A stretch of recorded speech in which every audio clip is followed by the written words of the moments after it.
So I'm going to talk today about some recent development in the field of Moire materials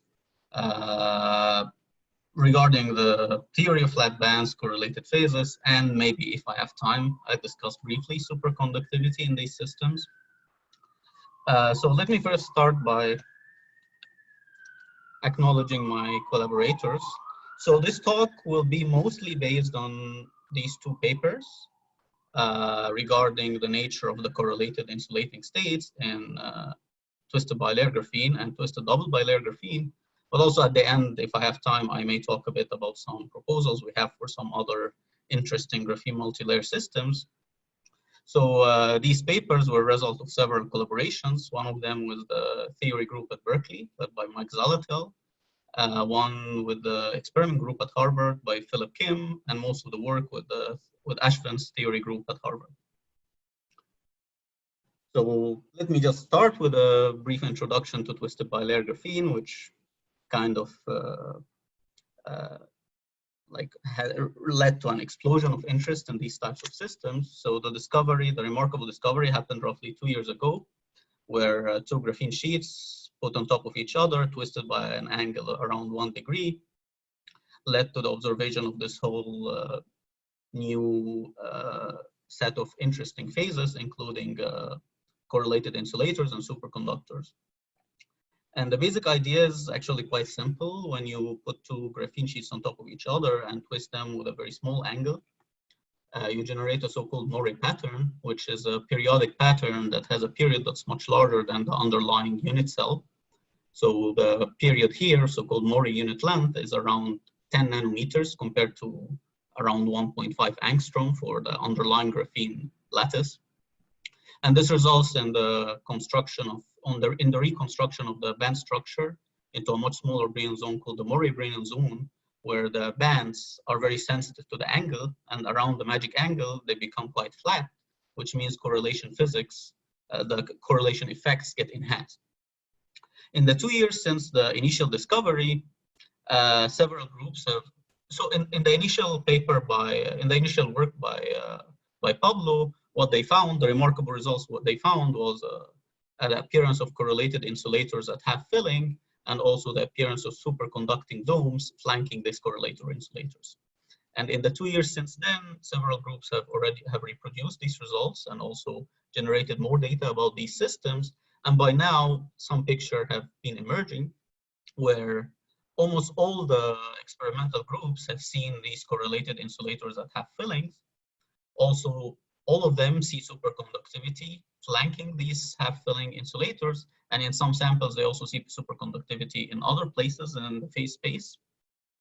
Some of the experiments see very clear gap at charge neutrality, and also there has been a lot of STM data which show signatures of strong correlations at charge neutrality. Basically, when you tune the chemical potential at the charge neutrality point, the distance between the Van Hoff peaks is increased. In addition to this, there has been a lot of progress in other related so-called Moire systems. So these are systems where also either through a twist or through a mismatch in the lattice constant, you also generate a Moire pattern and similar physics appears. So the first one is, if we take twisted bilayer graphene, it's usually grown on a hexagonal boron nitride substrate, but they are typically not aligned. But if we intentionally align them, this changes the physics substantially. So the alignment generates a sublattice potential, it generates some potential, which actually opens a gap, a single particle gap at charge neutrality, and it strongly breaks C2 symmetry. And in these systems, like some other physics are observed. First, there is no superconductivity that is seen. And second, very interestingly, there is a ferromagnetism that's observed at 3/4 filling. So here, these are hysteresis loops observed in RXY. And also there's a strong quantum anomalous Hall effect. So there is at this filling, we see an anomalous Hall effect signal that's in the early paper, it wasn't really quantized, but in a more recent work, it's shown that it's quantized to a value of E²/H. Another system is twisted double bilayer graphene. Here we take two layers of Bernal stacked graphene and twist them on top of each other. The advantage of this system is that the band structure is very tunable by applying a vertical displacement field. And what they've also seen is the appearance of correlated insulators of half filling that can be tuned by applying a displacement field, which is applied like along this direction. There's also been signatures of superconductivity, although this finding is by now controversial and not all the groups have seen them. So this is something I wouldn't really comment on that much. And the third system is ABC tri-layer graphene on hexagonal boron nitride. And this system also shows similar physics. So there's tunable correlated insulators, there's ferromagnetism and anomalous Hall effect. There's also some signatures of superconductivity. For most of my talk, I'll be focusing on twisted bilayer graphene versus twisted double bilayer graphene. So although the main premise of the two materials is the same, we have a flat band and correlation effects are enhanced, there are some crucial differences between the two. The main difference is that C2 symmetry, so an inversion symmetry in the 2D plane or a rotation symmetry around the Z-axis is unbroken in twisted bilayer graphene. This means that the two Dirac cones, which are inherited from monolayer graphene, are actually protected. The gap between them is never opened. And these are protected by a combination of C2 and time reversal. And this means that the relevant physics of the flat bands involves 2 bands per spin per valley, so 8 bands in total.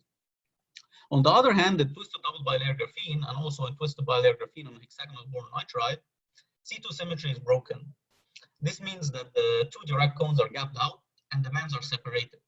And in the case of twisted double bilayer graphene, by applying a vertical displacement field, we can actually isolate the 2 bands from each other. And the relevant physics is then a physics of a single band per spin per valley.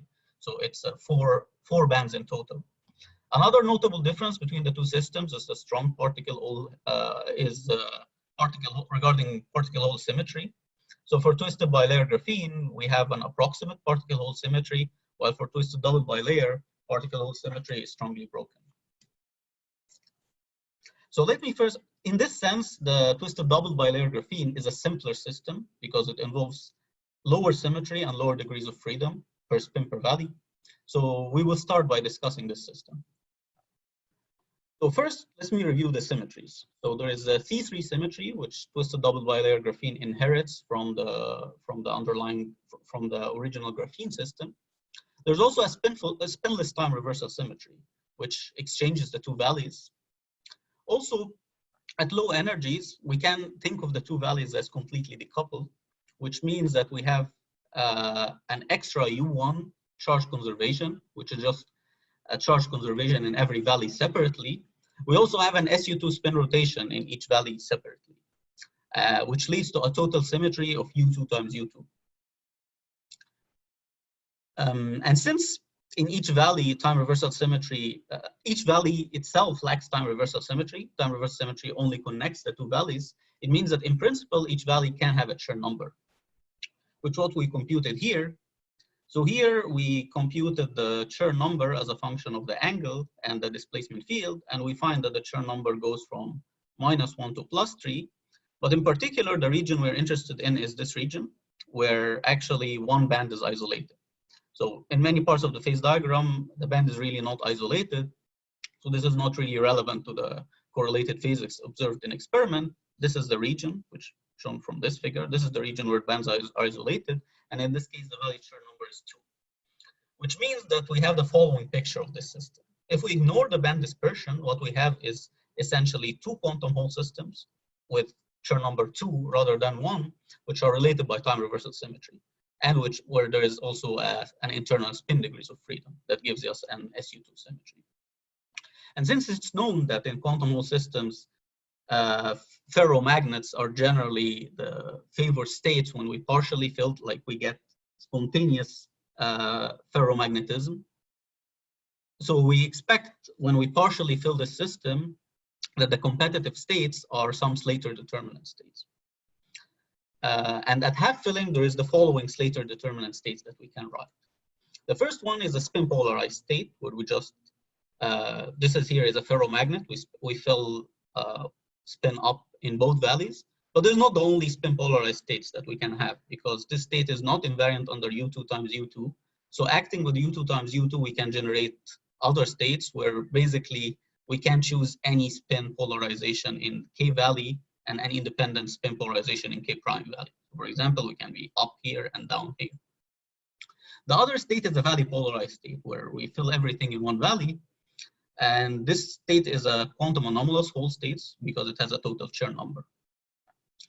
A third state is inter-valley coherent state. This state spontaneously breaks the valley charge conservation, and it's can be thought of as a condensation of excitons or electron-hole pairs that live in opposite valleys.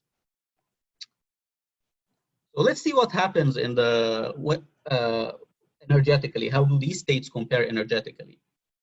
And let's first start with the limit of when the bands are completely flat.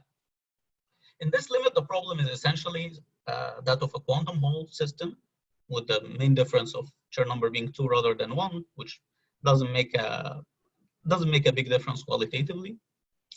And in this case, we know that spin and valley ferromagnets or spin and valley polarized states would be the exact ground state. This is an argument that's known from the quantum Hall ferromagnetism literature. How about this inter-valley coherent state? Actually, there is a very elegant argument that tells you that inter-valley coherent states in this system would be energetically unfavorable. And this can be understood as follows. So the inter-valley coherent state is a superposition of an electron in valley K and a hole in valley K prime, which live in opposite Chern bands. If I apply a particle hole transformation to one of the valleys, I would flip the Chern number in that valley and also turn holes into electrons. So this phase becomes a pairing of electrons in a Chern band background. So that's a superconductor. That's essentially a superconductor in a magnetic field. And we know that in this case, there will have to be vortices in the order parameter where the order parameter vanishes, and these would be energetically costly. So once we add band dispersion, this picture may change. So these different bands develop a dispersion, which would frustrate the spin or valley ferromagnet. And in this case, we need to investigate what happens numerically. Of course, there could be more exotic states that appear, but if we restrict ourselves to these Slater determinant states and perform a self-consistent Hartree-Fock approximation, what we find is that the spin and valley polarized states are favored over the IVC for the whole range of realistic parameters in experiments. These two states are themselves degenerate, the valley and spin polarized states.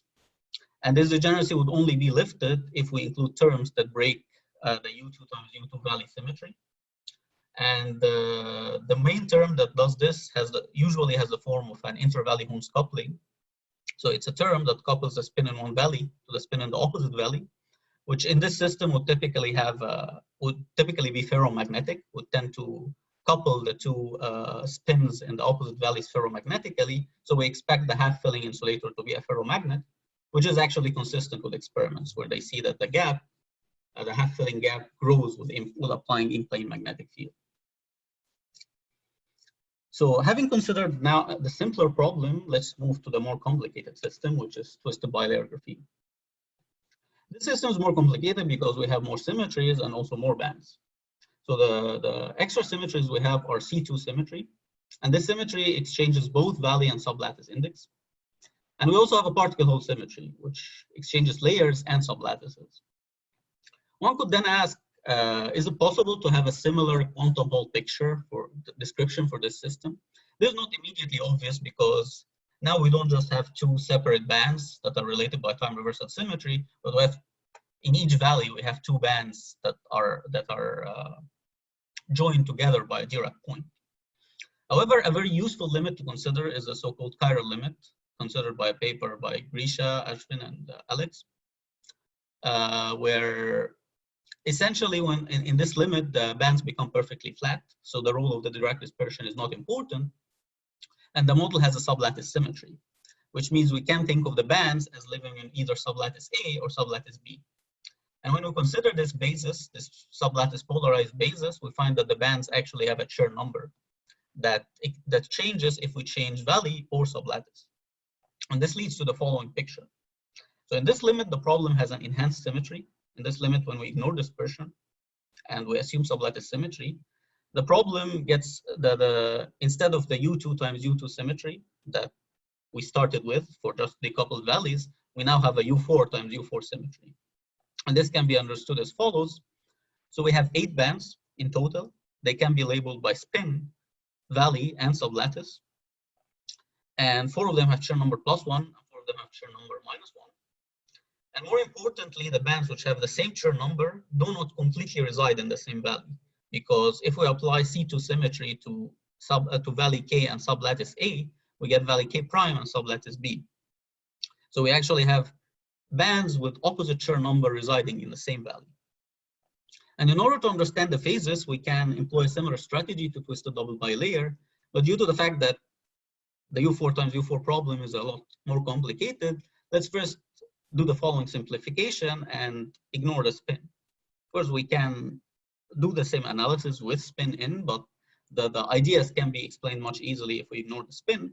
In this case, there's a U2 times U2 symmetry of the problem, which has nothing to do with the original U2 times U2 symmetry.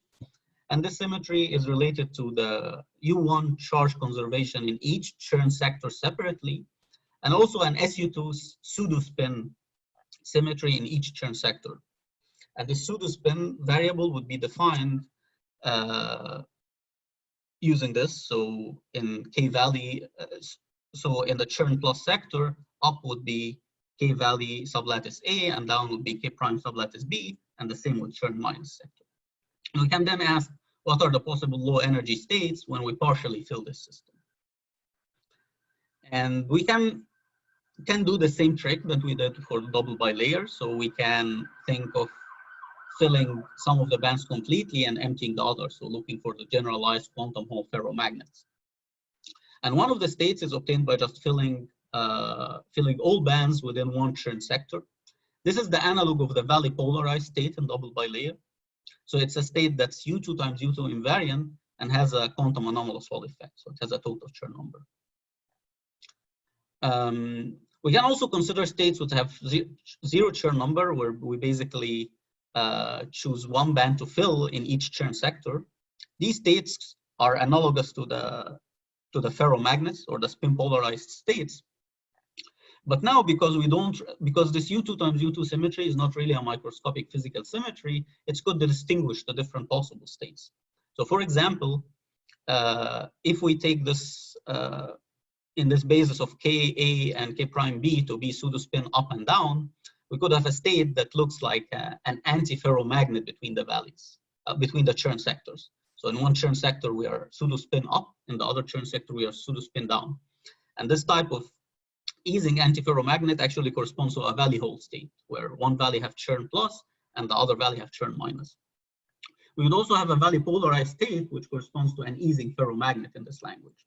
And actually, by applying U2 times U2, we can also get other states, which are shown here. These states actually are the XY ferromagnet and the XY anti-ferromagnet.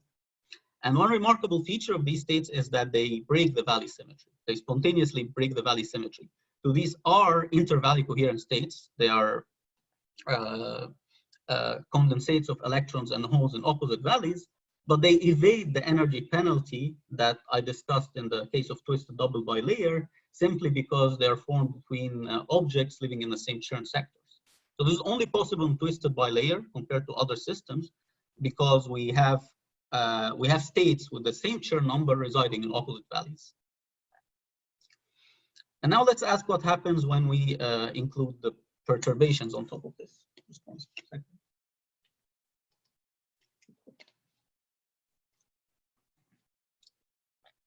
So unlike twisted double bilayer graphene, where the main perturbation we add to this flat band model is band dispersion, here we don't really have a band dispersion in these individual bands because of particle Hall symmetry.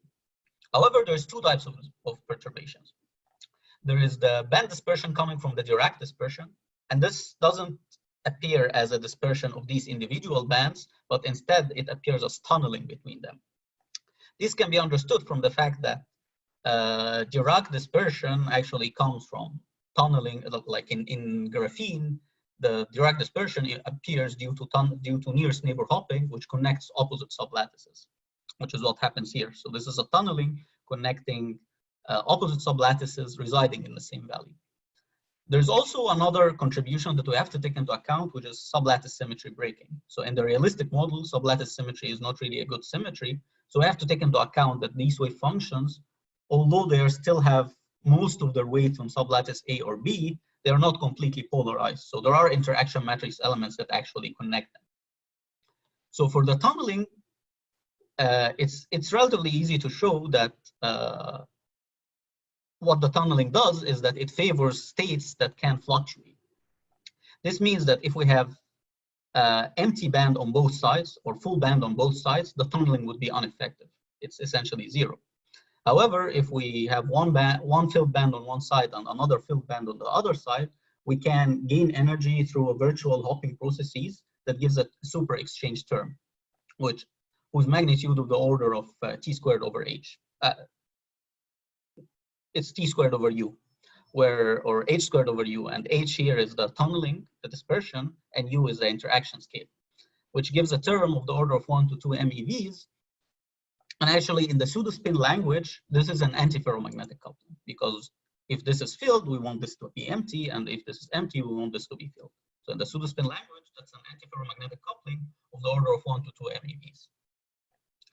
Sublattice symmetry breaking is a bit more tricky to understand, but when we work it out, we'll find that it's equivalent to antiferromagnetic coupling in plane and ferromagnetic coupling out of plane. And its magnitude is also the order of 1 to 2 MeV.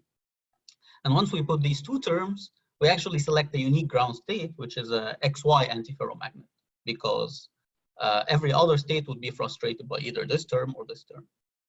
And if we translate this state back, we'll find that it's an intervalley coherent state that breaks time reversal symmetry.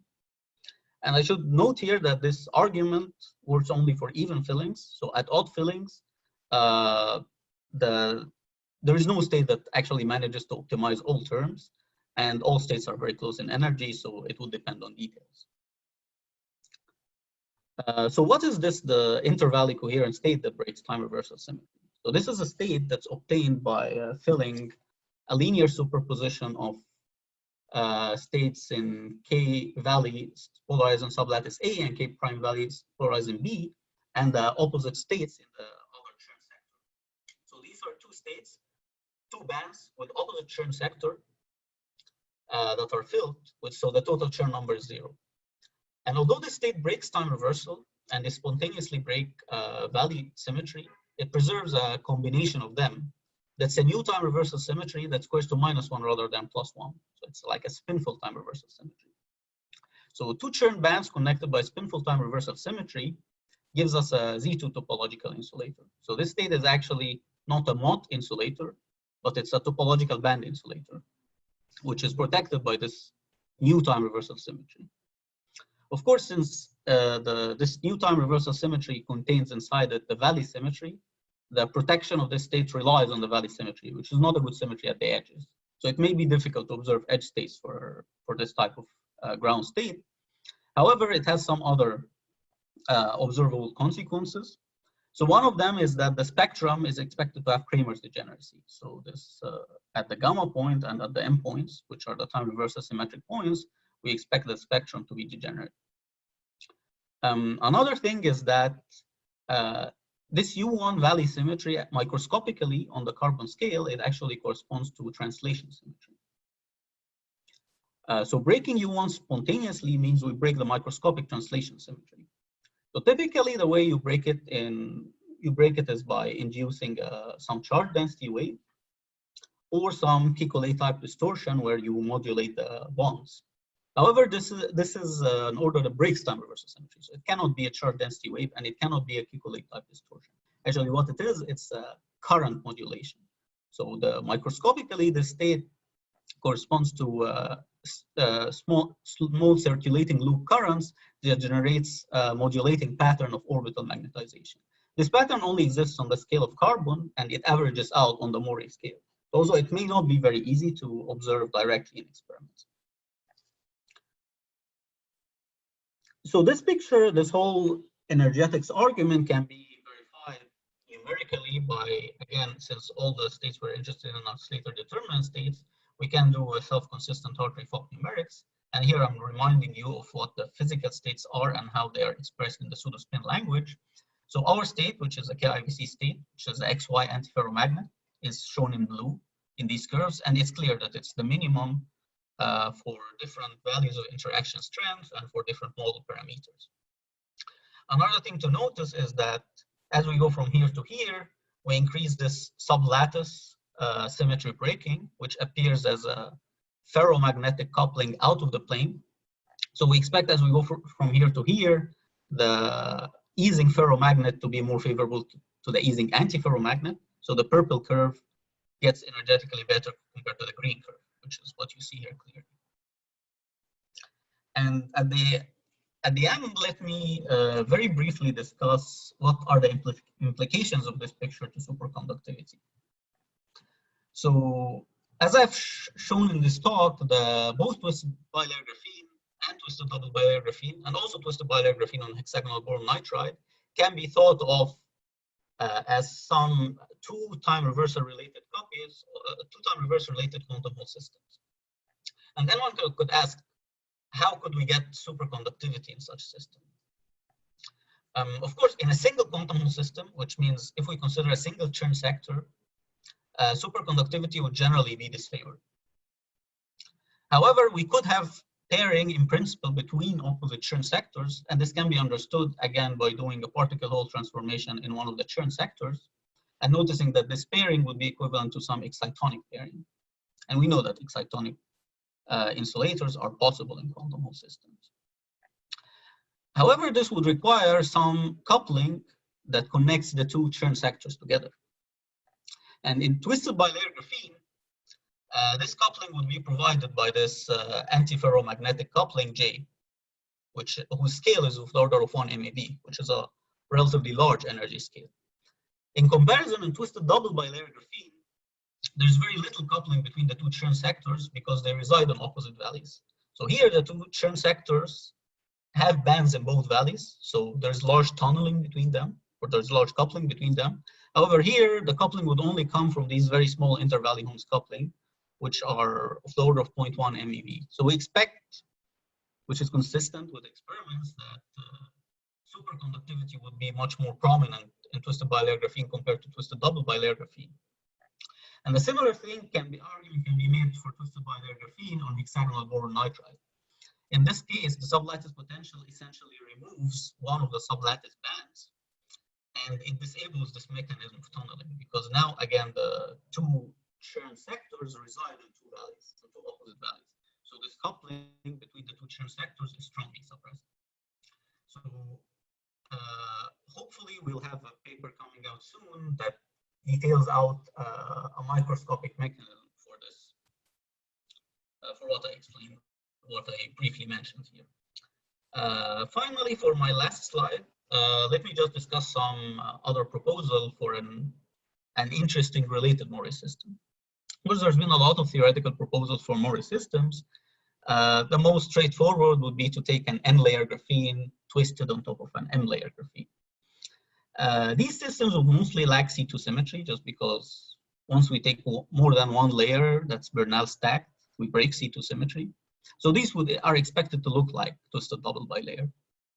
We would also consider a system where there are multiple twist angles. These systems are very complicated to handle because you have several overlapping Moire patterns, where you have a Moire of Moire. And in this case, it's not even clear whether a band structure picture makes sense. However, there is one system where it's possible to retain C2 symmetry. So it would be similar to twisted bilayer graphene, and at the same time have a well-defined Moire pattern. That's if we take alternating twist angles. So we have a layer with angle 0, the next with angle theta, and then 0, and then theta, which is shown here for the case of tri-layers.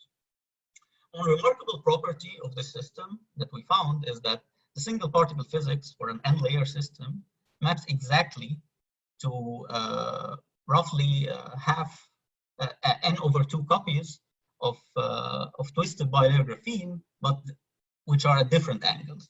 So the angles get scaled by some factors that depend on the coupling matrices. So for an even number of layers, we just have n over 2 copies of twisted bilayer graphene. For an odd number of layers, we have we have n over 2 copies plus single layer graphene.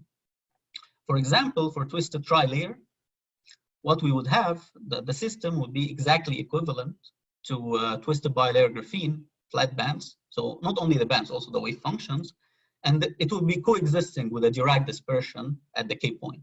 So the spectrum is shown here. So you see that the spectrum of twisted bilayer graphene, the flat band, and with the other bands, and you have a Dirac dispersion on top of it.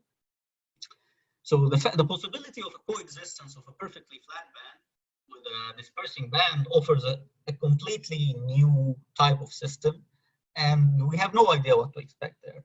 So whether correlated insulators would be seen, whether superconductivity would be seen or enhanced, it's unclear. So it's a very interesting proposal for experimentalists.